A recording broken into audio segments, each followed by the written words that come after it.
Hey, MOMnation. Welcome to our From the Heart podcast, where we share inspirational stories, useful information, and we discuss a wide variety of women-related topics. While you're listening to this episode on your favorite podcast platform, please subscribe to our channel and rate us so that we can get this information out to the moms that need to hear it. If you'd like to join the conversation, we are at MOMnation USA. That's our handle on YouTube, Instagram, and Facebook. We hope you enjoy the show. Hey, everybody, and welcome back to another episode of From the Heart. I am so excited and very, very honored to have the lovely Dr. Kim Buck with us today. Hello, Dr. Kim. Well, hello. Glad to be here. Do you prefer Dr. Kim, Dr. Buck? What do you like? Kim is fine. Kim is fine. Well, thank you so much for sharing your time with us. I know that you are an extraordinarily busy lady, and rightfully so, because my friend, you are an expert in a field that we talk a lot about here, and we work through a lot of different things with our MOMnation mamas. So let's jump right into it. Can you give us a little bit of background on who you are and what you've been doing for the last 20 years, my friend? Absolutely. So I am a licensed mental health provider in Arizona. I've been doing it for a little over 20 years. Like you said, I work in Mesa, Arizona. I'm kind of one of the executives at a big agency, and I also have a private practice that I work with. I don't get to see too many people anymore individually, but I love the work that I do. I have a doctorate in human sexuality, and maybe at some point we can talk about the book that I wrote that has kind of was based on my dissertation work. I think it's relevant to obviously to mental health, but I really have I have a high specialty in addiction work, particularly process addictions or behavioral addictions, very specifically sexual, problematic sexual behaviors and addictions, and then betrayal, trauma, or intimate betrayal. Those are my high specialties. So I consult and do a lot of education and work around that area. So I love the field. I've been in it a long time. It has its challenges, of course, but I feel like, it's relevant, particularly in the world we're living in. Absolutely. I don't think it's talked about enough. How did you get into it? What was the passion there? Tell me a little bit about that.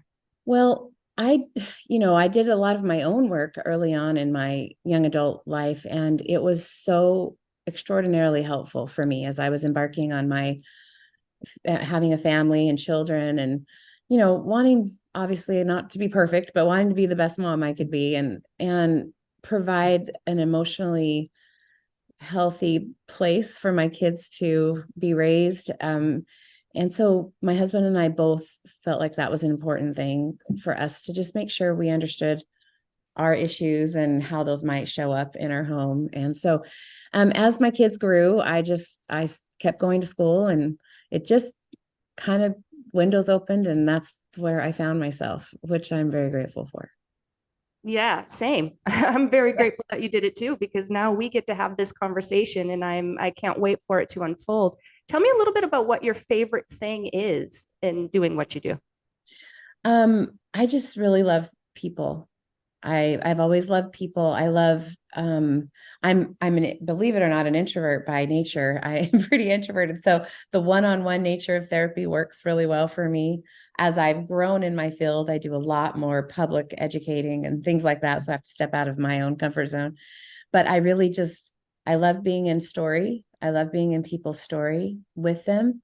I am fully aware I'm not the only healing element in their life, but sometimes I get this very unique and blessed window into people's healing. And I think that's a gift for me.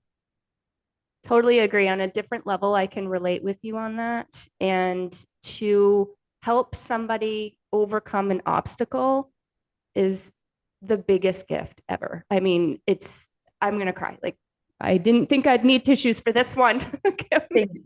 But it's really the biggest gift ever. And I definitely share in that with you. I can understand how that is impactful for you personally.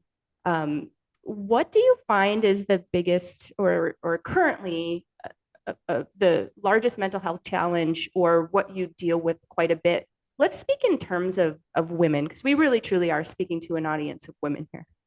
Absolutely. I think this definitely impacts everyone, including women. But I think our biggest challenge from where I sit in my world is helping people overcome their challenges with connection and attachment. Mhm. So many of the issues that I work with really stem out of a lack of or injuries to our ability to connect and attach to people. So those could be early childhood traumas, those could be relational traumas, those could be it could be just betrayal on several different fronts, or it could be maybe I even came from a home that just didn't have good connection, good support, a good support system. So I really just don't know how to do it. And so I feel like then comes the behaviors that I help people with. I try and cope by overindulging in whatever, Right. that causes problems. But as I look at women today and figuring out, those who are raising families, for instance, and have kiddos, and they're trying to teach them how to be emotionally healthy and and it's difficult because we live and we just came out of a pandemic, for instance, where we were told specifically not to connect, not at least physically Right. around people, and that is the most useful connection and helpful connection, is being with somebody, being in relation to them. So now we're learning how to we're learning how to parent differently in a world that is, you know totally new to most people. And for women, I think, you know also they have, I mean, we're human. We have to learn how to build trusting relationships, trusting friendships, a community, around us that helps buoy us, helps to give us strength, helps to give us support when we need it. And I don't think I don't know how I want to say this, sorry. Women need, just like everyone else, a support system. They need a village, they need people. Truly. And no matter if you're a mom, you're single, you're older and your kids are gone and you have a slew of grandkids, it doesn't really matter. I believe we have very specific needs that require connection. And so how do we build communities that inspire and teach connection is really my goal as a therapist, because I think a lot of the problems we see will go away. If you see terrible things that happen in society and you go peel back the layers of why did that person do the thing they did, Mm-hmm. see all sorts of loneliness and betrayal and confusion and lack of community. And so I feel like if we can get better at that, we can get healthier as women and as a society. I could not agree more. And from what I heard you say, that starts in early childhood. That's where attachment is. Can you speak a little bit about that? And then maybe also as, the person grows, how does that change throughout their life? And do they develop new attachment styles, for instance? Absolutely. Yes, it does. Our earliest connections to the people around us, especially our caretakers, really inform our sense of connectedness, and also our sense of safety. Mm-hmm. Just that we can go explore the world and still come back to a base that's safe for us. So as we grow, we need the same thing. We may, in our home life, that makes sense. We need a mom and dad, or at least caretakers who are a safe base for us, people who will be there for us. So it will take more risk if we know that. We'll take more risk, we'll explore, we'll grow, we'll develop, our creativity goes through the roof when we have a safe base to work from. Yeah. So you can think in a relationship, it's the same thing. If I don't have a safe, secure base to work from, I'm going to feel very restricted as far as my growth and my creativity and my own personal development. Children will feel the same. They'll feel insecure. They'll feel frightened, and they'll worry more about creating safety than they will about exploration and development. So yes, those can be healed. Those can be worked on. That's part of the work we do, which is beautiful. Mm. And you can naturally, I think everybody has a different belief they work from, but maybe the universe provides people um, kind of gifts. You get gifted friends and people throughout your life where you're like, oh my word, what would my life have been like had I not had this friend, this person who came into my life and created a secure attachment and helped me to grow. And by secure attachment, I mean safety. Like I'm loved unconditionally and with unconditional regard, no matter what I do or say, um I know I have a safe place in that person. So we're always yearning for that as human beings. We're always yearning for those secure connections that allow us to fly, that allow us to explore and allow us to grow. When we don't, so when we go through something like a pandemic where all of a sudden I've lost so many of my connections, I can't connect in the same way. And then there's all sorts of fearful messages coming at us, whether they're right or wrong, doesn't matter. We're getting a lot of messaging and it's stifling our growth, it's stifling, our ability to explore ourselves, to explore our world, to make mistakes, to Yeah. make, to make mistakes, but also to be successful, all the things like we need all that for our own personal growth. So we will always in our life to be healthy and we'll be looking for people in our life that create security for us and create safety. We should be looking for that. We'll be Yeah, healthier if we do. for sure. No, that makes a lot of sense. What happens when the child doesn't have that to begin with? Well, usually when the child doesn't have a safe and secure base to work from, they usually become very fearful. And when you can think about what comes from fear. How do I respond to fear? Sometimes I'll try and sublimate that. I'll try and do something to make myself feel better. Mm. And sometimes that's helpful and sometimes that's not helpful to me. You can see, I mean, we can do anything to excess, anything we can be out of balance with. Kids are no different. Too much gaming, too much TV, too much social media use, too much friend time. It can be too much of anything. So, it for kids, it will come out usually because they're learning their boundaries, they're learning their limitations. It will come out in excessive something.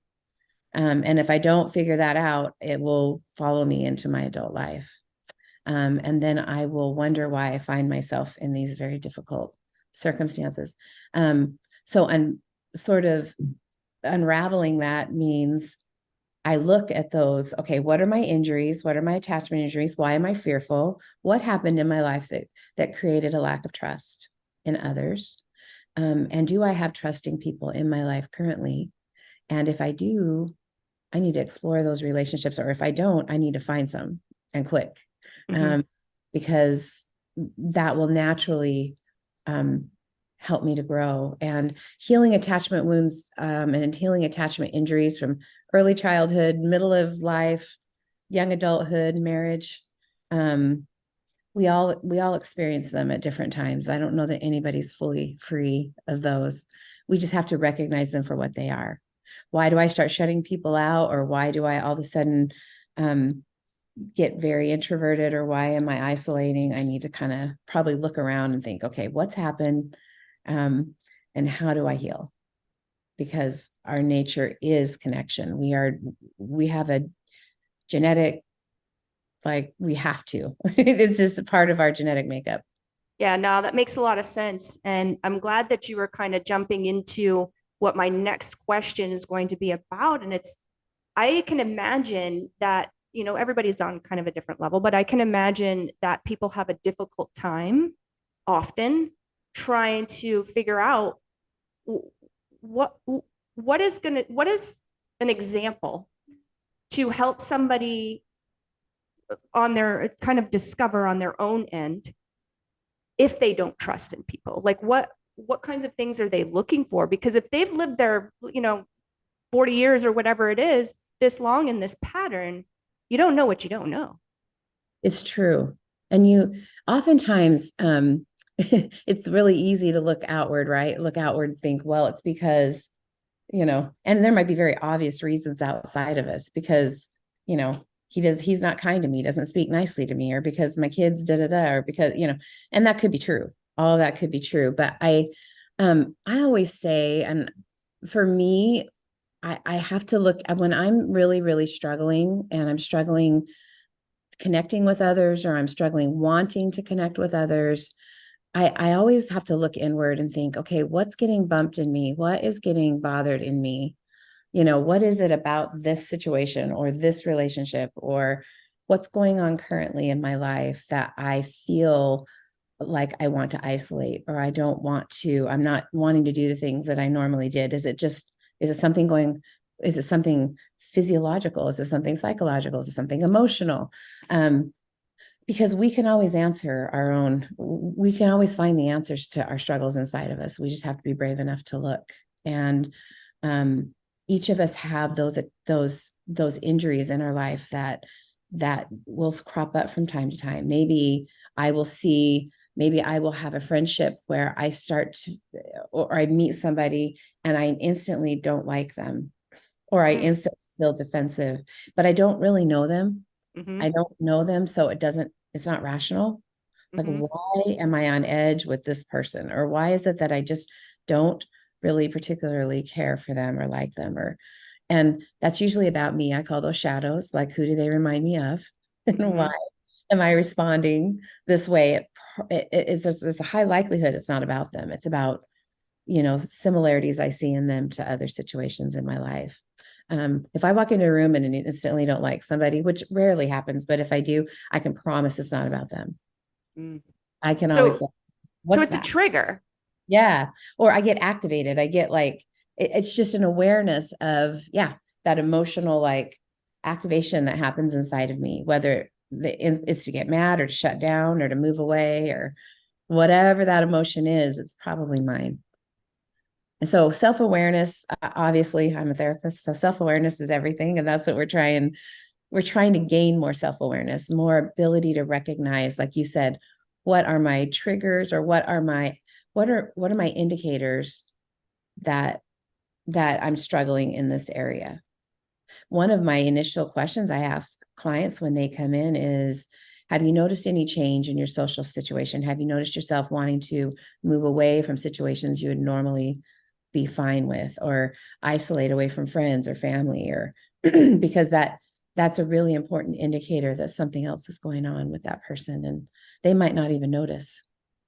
They just might be going, I'm just tired. I don't want to go out, but it's been like that for 2 years, and they're starting to lose their community. They're losing their people, or maybe they felt betrayed in that community and they haven't picked a new one, but any way we look at it, we have to have community. We have to have, and it might just, for me, I'm an introvert. I don't need 50 people. I need 2 or 3 good ones that hold space for me, and I'm good to go. But for others, they need more, they need a little more interaction. So, you got to kind of figure that out for yourself a little bit, but. Makes sense. And is that the point where, and I'm sure, I mean, it could be at any point, could even be in childhood, like you mentioned, but is that the point where you see addictions taking hold? Yes. Yes.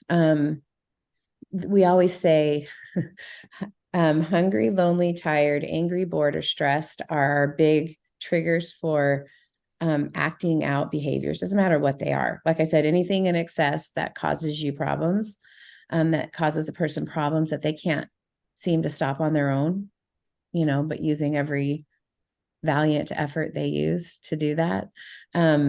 So yes, usually I start to sublimate. If I can't, if I start to isolate, if I have an emotional response to something and all of a sudden I start to isolate and I feel some of these negative emotions, I don't know what to do with them.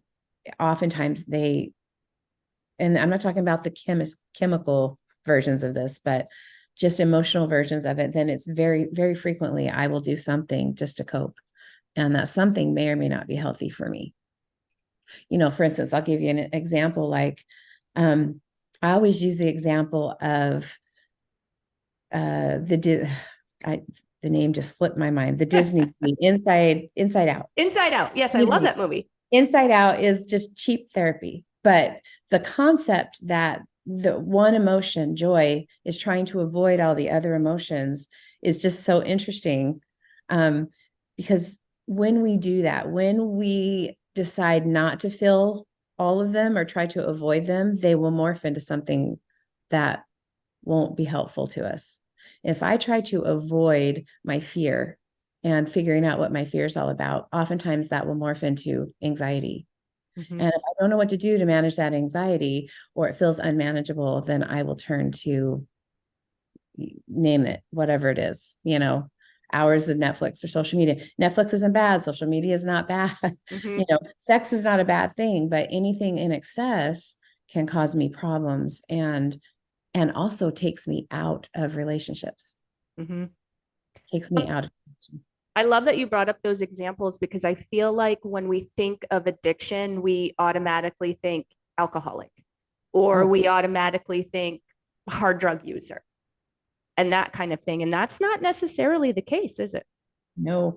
Well, and I probably use addiction more freely than I like it. So sometimes that you'll hear me say things like compulsive or impulsive behaviors, or you'll hear me say things like problematic, excessive behaviors. Gotcha. They may or may not be full-blown addictions, but if I am doing them to escape my feelings and that is leading me to more isolation and less connection, I can promise I'll have some emotional and mental issues. It's just how it plays out.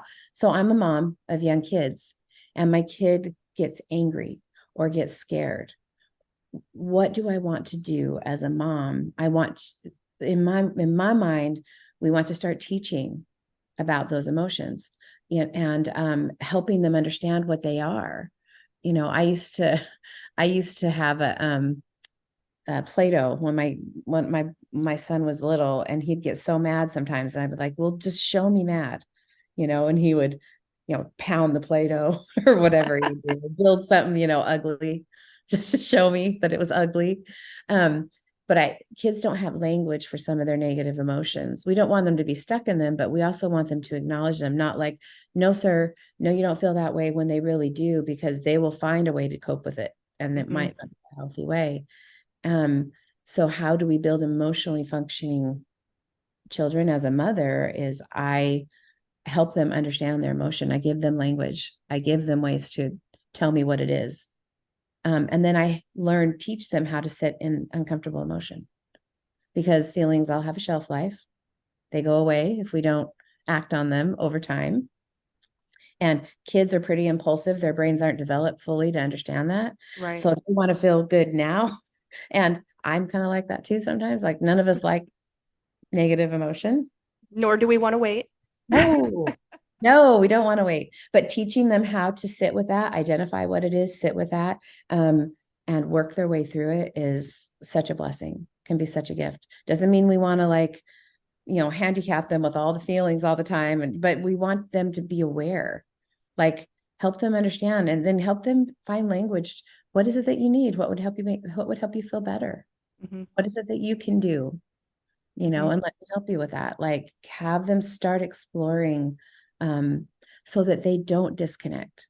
I work with sex addicts a lot, or sexual compulsives, and they will say it all started around puberty. And I didn't know how to deal with, I was so mad, and I was mad at my parents, and I was mad at my friends were jerks, and I was being bullied at school.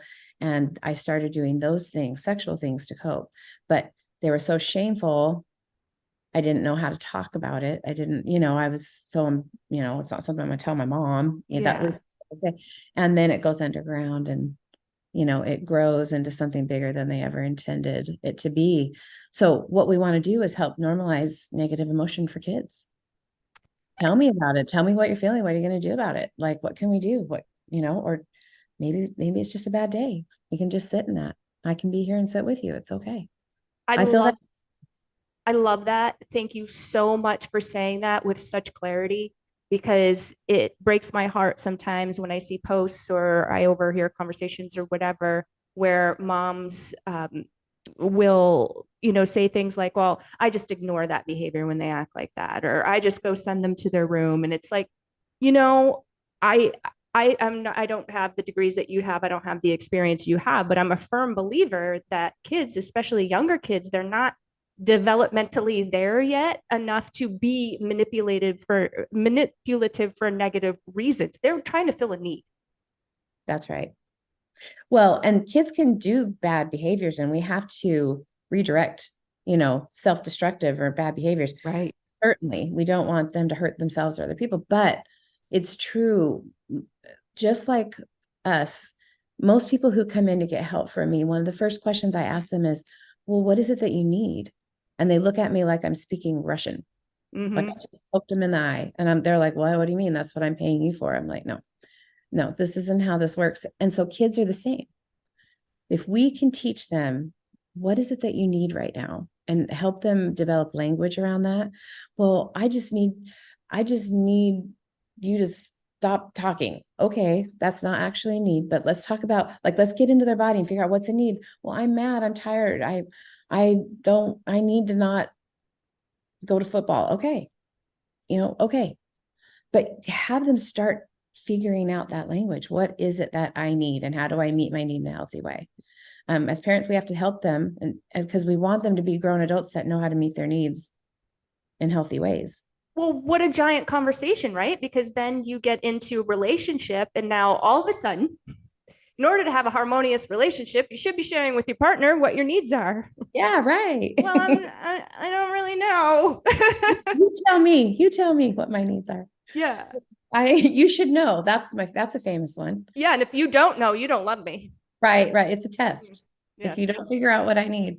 So yes, very unhealthy, excuse me, very, very unuseful conversations, right? So that whole concept about, being a whole person, so much has to do with understanding, like you were asking earlier, how will I know that I'm missing attachments or connections?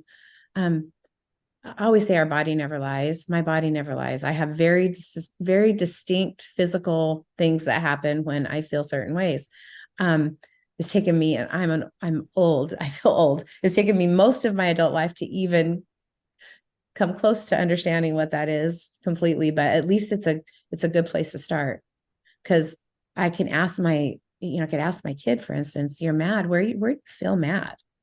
Well, my stomach is burning. Okay. So now when your stomach's burning, because our bodies That's a clue. Yeah. It's a clue. So what can we do about that? Maybe we just need to sit with it. It won't stay forever. Sometimes we get mad. I get mad. We don't want to harm other people. We don't want to harm property. We're not going to do that. But, if we, and sometimes we can use those kind of negative emotions to fuel positive behavior.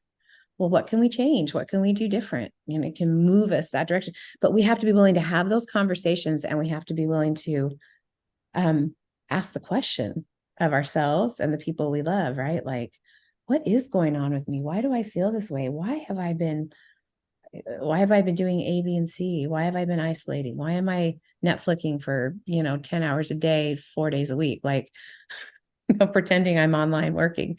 Like, that's a clue. It's a clue. And it's probably not somebody else's fault.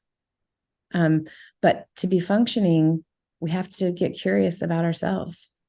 We have to sometimes ask ourselves really hard questions. And as we're raising kids, as we're in relationships, with those we love, we're very fluid, that way. We change over time. And in situations, we have to keep asking ourselves, I'm not who I was 25 years ago. I don't do what I do. My life situation is very different. So like everyone else, we have to keep, we have to keep moving and adjusting as life moves. But we have to always be looking for our village, our community, our connection. And we have to always be asking ourselves, what is it that I need? What is it that I'm feeling? How do I get these needs met in the healthiest way? I love that you brought that up, because I was cruising around on your blog the other day. I was scoping you out, and I saw a short video that you had done on friendships as adults, as parents, as moms. As we kind of move through life, things change, right? So where we might have established a great connection with a group of teenage buddies, like that kind of dissipates after college and everybody marries off and they get into their routines and they get into their careers and all of that. So what does that sort of look like? I know I was going to say for the average person, which is a really weird thing to say. What's What an does average that look like? person? No, that's a great question. It kind of goes along with what we were just talking about, like myself over a lifetime, right? Like, and in that little clip that you saw, it was kind of looking at where do I find friendship and where do I find connection and where do I find social support for myself? And I say frequently, it's usually not far away. You just have to look at your day-to-day activities. Where am I going during the day? So when I have people, let me just to digress for a second, when I have people come in who are struggling in whatever way to see me, that's also one of the questions I ask. Other than your partner, if they're partnered, or your children, who is your support? Who would you say knows everything about you? And almost every time, I would say 90% of the time, they look at me blank. Like, I don't know. Well, do your parents? Do you have friends? And they're like, no. And so maybe sometime their primary partner relationship is fractured. Where do I go? And so so sometimes they look at me like, and their homework is to find a friend, find somebody you can confide in. So you're not holding all this alone. I don't know about you or your listeners, but things can get pretty twisted up in my head if I don't have a place to kind of download it and talk about it and kind of put it out there. And sometimes just saying it is enough. I don't need a lot. But so I tell people, when you're back to friendship, when you're looking for friendship, look around in your day-to-day activities. I met a neighbor when I was washing my car. Just a darling neighbor who walks their dog every day. And I happen to come home from the gym, and every now and then I wash my car, and we struck up a conversation, and we went and played pickleball last week, and we get together and, drink a soda out front now and then, or whatever. So we find sometimes it's just in the groups we're in, it can be very natural, but it has to be intentional. Sometimes I'm an introvert, so it's easy to wait for someone to come to me. But I also know it's on me to go to people sometimes and strike up a conversation that I might not normally do. So like it can be the soccer moms on the team of your son's soccer team. It can be my esthetician is one of my dearest friends, just happened to have had her for 20 years. So, but it sounds weird, but we're just really good friends. Well, and you probably talk about a lot during your appointments. So it's like She's my kind of hairstylist knows a lot about me. So, we all have those. So you look around in your day to day. If you're struggling for connection, you look to your day to day. Where do I go? Where do I worship? Where do I exercise? What do I do with my kids or my spouse or work? I've got a couple colleagues. I have many colleagues that I consider friends, but I've got a couple that I'm much closer to and that I can have much deeper conversations with. I totally agree with that. And, from what I see being in MOMnation, I feel like as moms, we can sometimes put a lot of pressure on ourselves to have a particular type of friend. So it's got to fit a certain mold. And it sounds like from what you're saying is like, take that pressure off of yourself, because you never know what gem you might find in your own neighborhood or shopping at the grocery store. And I have a particular example in my life where I have a very good friend who is probably 20 or 30 years older than I am. So she's she has grown grandchildren. She's in a very different spot. I've got a 10-year-old. Her grandkids are older than that, And I find so much joy in the connection that I have with her, but our lives aren't necessarily lined up. We don't necessarily have a lot in common in terms of our day to day. It's deeper than that. And I feel like, from what I see and from what I've experienced and the people I know, I feel like there's just too much pressure we put on ourselves to have that perfect bestie. I think you're exactly right. I think, connection shouldn't really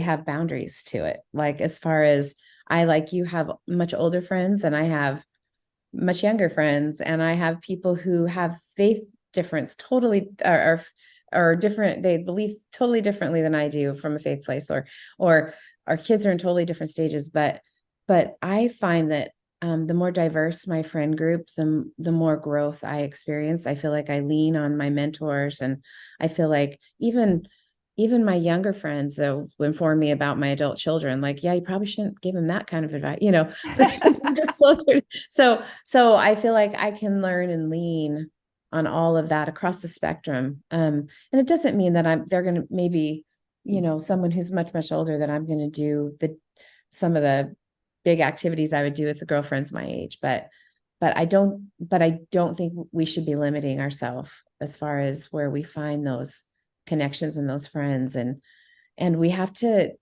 I think once we understand that we have this DNA imperative for attachment and connection, and if we want to teach the people we love, like our children, grandchildren, we want to teach them how to get healthy connection. Lip service won't do it. We have to do it ourselves. We have to show the way. We have to show how to sit in uncomfortable feelings, show how to get, wow, mom has good friends that she goes running with every morning, or, mom has good friends that she travels with, or she goes to lunch with on occasion. She's so much happier when she comes home, and it fills that bucket. And so we have to model what we want, and I don't know about the other moms out there and the other women out there, but nothing motivates me more than my kids and my grandkids. I meaning making personal changes can be difficult sometimes for myself, but when I think that it might make their life a little better, then that makes that's a high motivator for me. And I don't think I'm alone in that. So sometimes I should try to motivate me for me, but sometimes I have to look at my kiddos or my grandkids and think, okay, if this makes your life better, or I'm helping you progress or grow, or helping you learn from one of my mistakes, then I'll do whatever I need to do there, and I'll keep growing. I love Not. that. And another thing that I took from the video, and it wasn't a long video. It was a pretty short video. It's like 4 minutes or something like that. So super easy to consume in one sitting. Is that your friend groups, or or your soccer mom friends and your traveling friends, they don't necessarily need to intersect. Like they don't. I feel like we want to bring everybody together, and everybody should be friends. And sometimes I see conflict in that. Absolutely. Yeah, because just because you connect with them doesn't mean everyone else will. And so Right. sometimes I'll say that in passing. I'll be talking to my mom. Remember I told you about my friend at the gym? Remember she said something really interesting this week. I've never introduced my friend Jim to my mom, but but I learned things from her. So she probably won't come to Thanksgiving dinner, not because I don't adore her. It's just Right. that probably won't be the place, So yes, I look at it like kind of like like a ring system, like a circle system. So there's the closest, the inner ring is my closest, me, my partner, maybe higher power or something like that. And then the next ring out would be like my children, grandchildren, closest friends. And then I have my colleagues that I work with all the time. So I look at it like a ring system, and some of them cross over and some of them don't. And some of them will know everything about me, and some might know the work stuff about me, or they might know, but maybe I don't tell them every single thing. But I do have different levels of vulnerability depending on how close they are to me. And I think it's okay to look at it that way. And if by the stars, if they meet, the stars come, meet, and all of a sudden two people get along that you adore, great. But I don't think we should expect that. Or I just force it. practical. Yeah, Yeah. absolutely.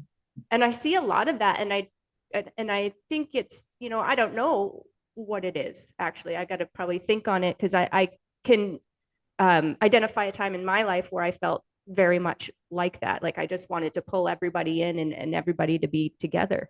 And it was relieving when I figured out that no, all my friends don't need to be friends with one another. It doesn't have to be that way. It sounds like you figured out a really important thing too, that I I don't really have to pressure myself to do much. Life just creates pressure on its own. For sure. Um, we're going to naturally have things we have to do and that we want to do. But I think, again, if I were to be stereotypical about women, I think we put so much pressure on ourselves. And I think I spend a lion's share of my time with my female clients, really just helping them find ways to give themselves permission to take care of themselves, to create a community of friends, to say no sometimes. No is the most difficult word.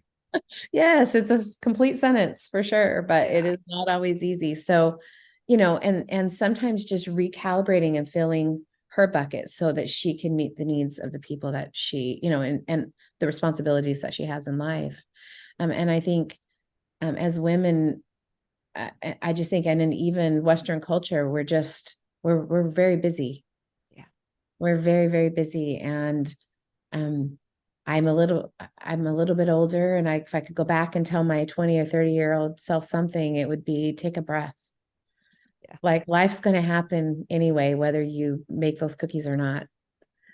Mm-hmm. Whether kids have, heaven forbid, Captain Crunch tonight or filet mignon, like they're going to be okay. Like they're going to be functioning members of society. You're doing good. You're going to be okay. But it's really hard when you're in those spots sometimes to have that perspective. And then the comparison game with social media is something I didn't contend with. So, Totally. whoa. Right. I feel for especially teenagers. Yeah. And, I mean, it's such a, I feel like we could talk forever, but it's such a thing as they are developing and trying to figure out who they are and what they want and what sort of impact they wish to make in the world. And now they have to live up to airbrushed people and fake stuff that they can't Right. humanly live up to. Right. They have to, so it's even more imperative that that they understand, you know, who they are through the eyes of their nurturers. And the way we do that is, I always say, parents worry that kids will repeat their behaviors. And I always say kids do not repeat behaviors, they repeat self-worth. Yeah. So that might lead to behaviors if they don't see their own worth, but they repeat self-worth. So as parents, we want to make sure that we are aware of the deficits and the struggles around our own sense of self-worth, because nothing will change and help them more than for them to see that you love you and that you take care of you and you nurture you. And I have seen that, definitely. I've seen the deficits in that, and I've seen the strengths in my own. And my kids are now full-fledged, grown adults doing their life, and they'll tell me all sorts of interesting things about me. But but they will say, "Oh, Mom, you were so good at this. I've never felt guilty about doing A, B, and C because I saw you do it." Or, "Mom, I wish you would have felt like you could." Da da da da da. So they tell me now, but yeah, I just feel like if we knew how good we were actually doing, if we could have that view of ourselves and look from the outside in, we see we're doing pretty darn well. And not to look sideways and compare. I mean, there's just, that's a game I didn't have other than my neighbor or something. So I could see where having that good sense of self-worth is imperative in order for them to maintain like some sort of order in their mind when they're on social media or they're looking at all the people in the world. Like there's just no mystery. There's a lot of mystery in my time about, there's just no mystery, which is a blessing and a curse. Yeah. Yeah. I Mm-hmm. agree. And that is a rabbit hole that we could totally jump into. You're like today. If we would love to have you back, if you would ever like to be back on the show, my goodness, I would love to have you, and I would love to jump down that rabbit hole, and then I would love to talk about your book. Absolutely. Real quick, if you could plug that real quick, and then also tell our viewers where they can connect with you. You're in Mesa, correct? I am Mesa, Arizona. Um, I wrote a book called Practicing Codependence. It is a new treatment model for loved ones, and family members and partners of people who struggle with chronic mental illness. For years and years, they've been called codependent. And I spent 5 years unraveling the whole concept of codependence, along with Dr. Robert Weiss. So it is a new concept. It's an academic work. So it's in all the it's Rutledge. Taylor Francis was my publisher. So it's all in the catalogs for the academic community, but it's a really important change in our world. So it's a movement. I'll probably maybe be famous like Van Gogh way after I'm gone, but I don't know that. I'm just saying I think it will be a slow movement. Codependence has been around 45 years. Yeah. But it is a very hurtful, I think unintentionally hurtful diagnosis that people get sometimes. So I really wanted to change that. So thank you. And I would be happy to come back anytime that I could be useful. I work at Family Strategies Counseling Center in Mesa, Arizona. So familystrategies.org. I am one of the executive directors there. I have over 20 specialists that specialize in anything from children to women's issues to family to marriage to girls. We have girls groups for high school age girls, groups for high school age boys. We have Brene Brown specialist and all Brene Brown work. So we have some really incredible mental health providers. I'm one of many wonderful people there. So, but I can always be found, Kim Buck at familystrategies.org. Feel free to reach out if anyone has any questions or would like a referral or anything like that. Awesome. Well, thank you for sharing that. And when I was cruising around on your website, I noticed that, and correct me if I'm wrong, but that your practice accepts insurance, because I know that that's a big thing for our mamas. Yes, right now, most of our therapists and our agency accepts Blue Cross Blue Shield. I saw that. We're working with two other, I can't say who they are yet, but we're working with two other major providers trying to contract with them as well.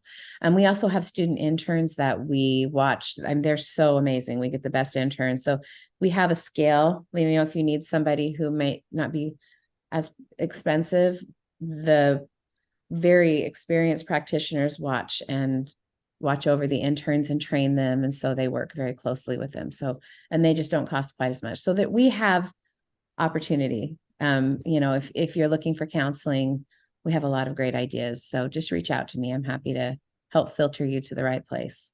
Awesome. I love that. And I have popped a link to your book in the show notes, as well as a link to your practice. So if anybody is hopping around, scrolling around, you can just click on those links and you can get connected with Kim ASAP. Thank you again so much for being with us. This was fantastic. It went by, I looked at the clock and I was like, oh my goodness, this went by so fast. It was crazy, but good stuff. You are welcome. Thank you for having me. Awesome. And for all of you, if you want to check out any of our previous episodes, go to our YouTube channel. It is at MOMnation USA. That is our handle. Scroll down just a little bit and you will see the From the Heart playlist. If you are more of the podcast type, you prefer to listen, maybe hike a lot, bike a lot, drive a lot in the car, hop over to your favorite podcast platform, do a quick search for MOMnation Talk Radio, and there you can connect, notify, download, all the things, and you will not miss a show. I promise you. Thank you so much, Kim. I appreciate it. Thank you.